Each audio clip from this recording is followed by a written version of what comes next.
আপুনি জানেনে কামাখ্যা মন্দিৰত বহুত অলৌকিক ঘটনা আছে, বহুত মানুহৰ মনৰ আশা পূৰ্ণ হয়। আৰু আপোনালোকে কামাখ্যা মন্দিৰলৈ গ'লে যে নাৰিকল লৈ যাব নাৰিকল লৈ গৈ এই নাৰিকল ভাঙা ঠাইখিনিত এনেদৰে নাৰিকল ভাঙিব, এবাৰতে ভাঙিব লাগে। আৰু নাৰিকলৰ ভিতৰখিনি যদি ভাল হয় তেতিয়াহ'লে মানে বহুত ভাল বুলি কয়, আৰু মনৰ কামনা পূৰ্ণ হয় বুলি কয়, মা সন্তুষ্ট হয় বুলি কয়। সঁচা মিছা নাজানো মই, আপোনালোকে লৈ যাব। নমস্কাৰ সকলোকে। লক্ষীমণি দাসৰ অন্য এটা ভিডিঅ'লৈ স্বাগতম জনাইছোঁ। এতিয়া হৈছে 3:43 হৈছে। 3:43 আমি গাড়ীত বহিছোঁ। ৰাতিপুৱা সময় আমি গৈ আছোঁ মন্দিৰলৈ, কাৰণ গুৱাহাটীত যাম। আমি নগাঁৱৰ পৰা গৈ আছোঁ। ৰাতিপুৱা গৈ মানে আমি যিটো লাইন দেখা পালোঁ, বাপৰে ইমান দীঘল লাইন নহয়। আমি আগৰবাৰ যে আমি গৈছিলোঁ 6টা বজাত পাই গৈছিলোঁ। 6টা বজাত আমি লাইনত খাৰা হৈছোঁ।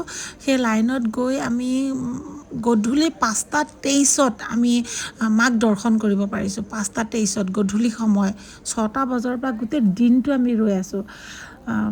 5:23 তাৰ আগত দুবছৰমানৰ আগত এবাৰ গৈছিলোঁ।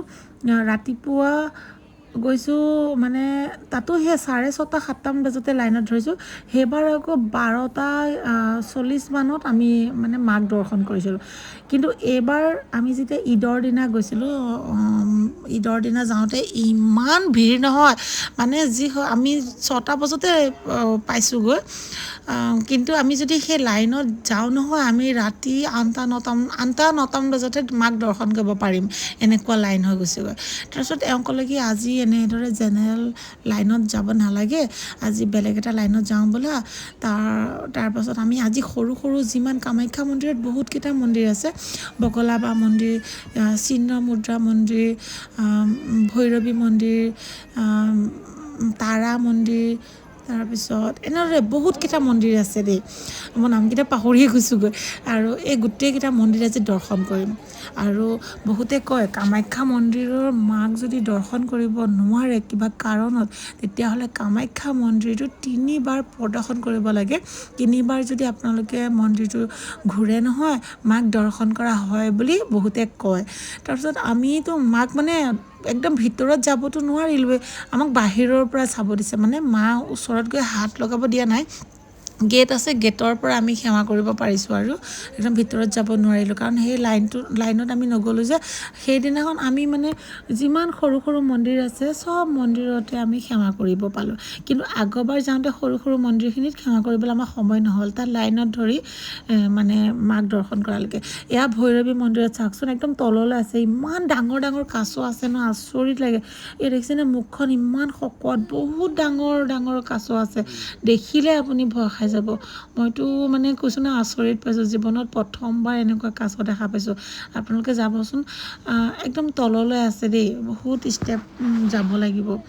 আৰু তাত মানে গ'লে মানে কৈছোঁ নহয়, ইমান ভয় লগা নহয় মন্দিৰখিনি তললৈ।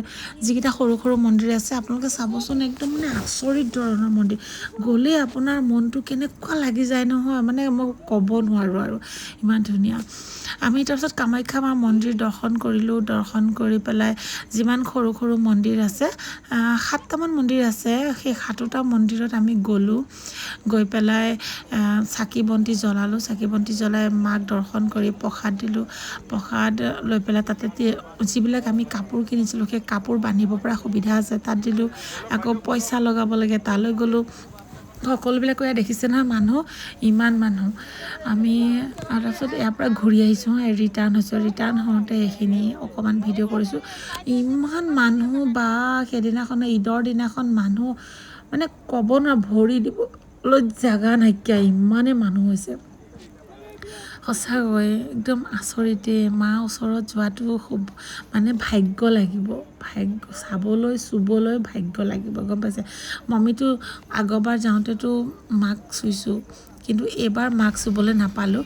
আমি মাক নাচাই মানে দূৰৰ পৰা চাইছোঁ। আৰু বাকী যিমান সৰু সৰু মন্দিৰ আছে মাৰ লগৰ, সকলো মন্দিৰ দৰ্শন কৰিছোঁ এইবাৰ। তাৰপিছত আমি তাৰ পৰা আহিলোঁ। ইয়াত দেখিছেনে, আহি এখন নতুন অভাৰব্ৰিজ বনাইছে। এইবাৰ মানে ওচৰ হ'লে ডাঙৰকৈ এটা ৰাউণ্ড যাব লগা নহ'ল, আৰু আমি শ্বৰ্টকাট মাৰিছোঁ। ইয়াৰ পৰা আহিছোঁ আমি নৱগ্ৰহ মন্দিৰ।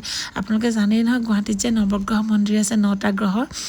মাইনাৰ শনি দুখ লাগি লাগি আছে মোৰো অকণমান শনি দুখ লাগি আছে জানেনে মানে মোৰ ফিচিংকৈ খংটো উঠি আহে আৰু মোৰ যেতিয়া খং উঠি আহে নহয় মানে মই নিজকে অকণমান অধৈৰ্য হৈ যাওঁ মানে সেইটোৱে মোৰ অলপমান প্ৰব্লেম হৈ আছে মোৰ খং উঠিলে মই নিজে ক'ব নোৱাৰা হৈ যাওঁ শনি মন্দিৰটো ঘৰত ওচৰতে আছে যিহেতু আমি শনি মন্দিৰ দৰ্শন কৰিয়ে থাকোঁ তথাপিতো গ্ৰহৰ দোষবিলাক আঁতৰাবৰ বাবে আমি গ্ৰহ মন্দিৰলৈ আহিলোঁ নৱগ্ৰহ মন্দিৰত এই বান্দৰকেইটা চাওকচোন ইমান ধুনীয়াকৈ খেলি আছে বহুত বান্দৰ আছে লাখ লাখ আছে বুলি ধৰক ইমান বান্দৰ আছে আমি নৱগ্ৰহ মন্দিৰত আহিলোঁ 2জনী মাইনাৰ কাৰণে নৱগ্ৰহ মন্দিৰতে বাহিৰত চাকি ধূপ জ্বলাব দিছে ভিতৰত জ্বলাব দিয়া নাই তাত গ্ৰহ পূজা হৈ আছে যাৰ যিটো গ্ৰহৰ দুখ আছে সেই গ্ৰহৰ পূজা তাতে পণ্ডিত আছে পণ্ডিতৰ ওচৰত আপুনি যাব লাগিব পণ্ডিতে তাত ফিজ লয় 1000 2000 3000 তেনেকুৱা ফিজ লয় আৰু সেই ফিজ অনুসৰি মানে তেওঁলোকে কি কৰিব লাগে আপুনিতো গ্ৰহৰ কি গ্ৰহৰ দুখ লাগিছে আপুনি কেনেকৈ জানিব কিবা বামুণ বা পূজাৰীক দেখাব লাগিব ন তেতিয়াহে কয় আপুনি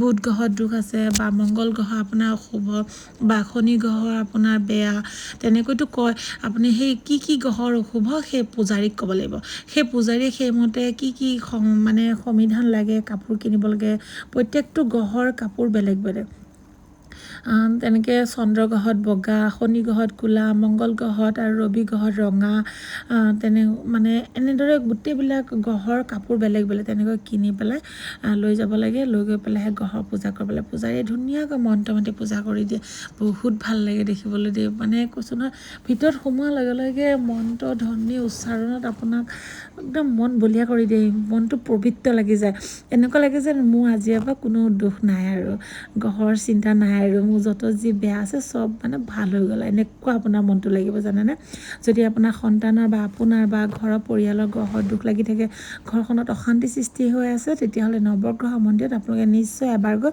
পূজা কৰি আহিব মনটো ভাল লাগিব ঘৰখনো শান্তি লাগিব আমি পূজা কৰি তললৈ নামি আহিলোঁ কাৰণ আমি ঘৰৰ পৰাতো আমি তৈয়াৰ হৈছিলোঁতো 2:30 বজাতে শুৱাৰ পৰা উঠি জল্দি কাপোৰ কানি পিন্ধি কৰি মানে অহালৈকেতো 3:43 হৈছিলে 3:43 আহি আমিতো গুৱাহাটী 6:40 মানত পাই গৈছিলোঁ 6:35-40 মানত পাইছিলোঁ পায়ে কিন্তু আমি দৌৰ মাৰি গৈছিলোঁ লাইনত ধৰিবলৈ কিন্তু লাইনত নোৱাৰিলোঁগৈ তাৰপিছত সেই কামাখ্যা মন্দিৰ সকলোখিনি দৰ্শন কৰি আহি আমি নৱগ্ৰহত পূজা দিলোঁ মানে ভালেই হ'ল যদি কামাখ্যা মন্দিৰতে যদি মাক দৰ্শন কৰি আহিলোঁ হয় আমি বাকী সৰু মন্দিৰখিনিও চাব নাপালোঁ হয় দৰ্শন কৰিব নাপালোঁ হয় মংগল আৰু নৱগ্ৰহ মন্দিৰত গ্ৰহ পূজাটো কৰিব নোৱাৰিলোঁ হয় তাৰপিছত আজি ধুনীয়াকৈ মানে মনটো শান্তি লাগি আহিছে আৰু গোটেইখিনি তাৰপিছত ফটো উঠাবিলাক অলপতো ফটো উঠিছোৱেই নহয় জানো এই ফটোখিনিতে এড কৰি দিছোঁ চাওকচোন আৰু আপোনালোকৰ যদি কিবা মনৰ ভাৱ আছে মনৰ আশা আছে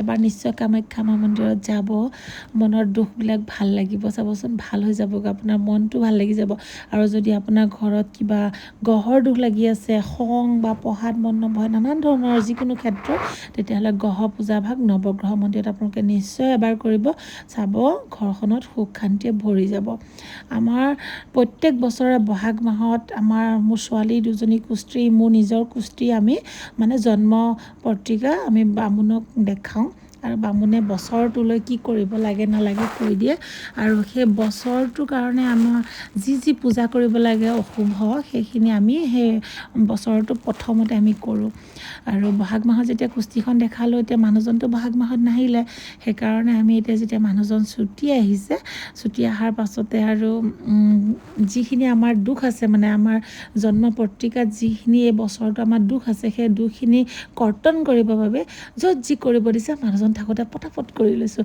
মংগলবাৰে ধৰি লওক হনুমান মন্দিৰত ক্ষমা কৰিব দিয়ে শনিবাৰে শনি মন্দিৰত ক্ষমা কৰিবলৈ দিছে তাৰপিছত বাকী নৱগ্ৰহ মন্দিৰত পূজা গ্ৰহ দুখৰ বাবে তাৰপিছত কামাখ্যা মন্দিৰত বগলামা মন্দিৰ তাৰা চিহ্ন মুদ্ৰা এনেকুৱা মানে মন্দিৰত ক্ষমা কৰিবলৈ দিছিলে গোটেইখিনি আমি এবাৰতে কৰিলোঁ এই বছৰলৈ আৰু মন্দিৰ নহয় আৰু নেক্সট বহাগ মাহত আকৌ আমাৰ জন্ম পত্ৰিকা যেতিয়া পণ্ডিতক দেখাম ক'ত কি অশুভ আছে আকৌ নেক্সট বাৰ আমি এনেদৰে মন্দিৰ যাম আৰু আজিলৈ মানে ভিডিঅ'টো ভাল লাগিলে লাইক কমেণ্ট কৰি